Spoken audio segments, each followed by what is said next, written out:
First of all, there will be no Yalta II. That is where the great powers decide on things. Though, this time what's interesting, Washington is talking to Moscow, but no Europeans were there in Riyadh, in Saudi Arabia.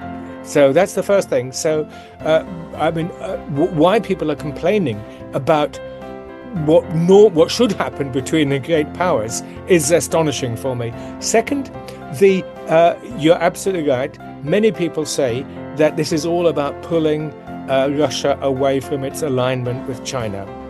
It will not happen. The Russians, first of all, understand you can't trust the West, so even from simple short-term element, but more profoundly, this alignment of Russia and China is something which is in the interests of both countries, and it's not just simply economic.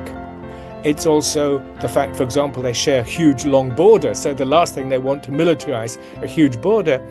We had this in Soviet-Chinese rivalry in the 1960s, which was catastrophic for both countries. And neither country wants to be played by Washington like a puppet. But more than that, Russia and China have a more profound alignment because they both defend the Charter international system. So I think that the Chinese should be confident that Moscow will not be played like Nixon played China against Russia and Soviet Union earlier.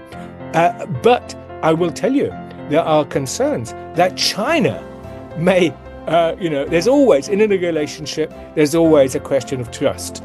But no, I think that this alignment is profound and deep. Of course, the Europeans want to split it. For example, they talk about Chinese maps, which show the large parts of Northeast Asia, which were taken in the late 19th century from China. So obviously, if I was Chinese, I would understand this. There's a certain degree of bitterness.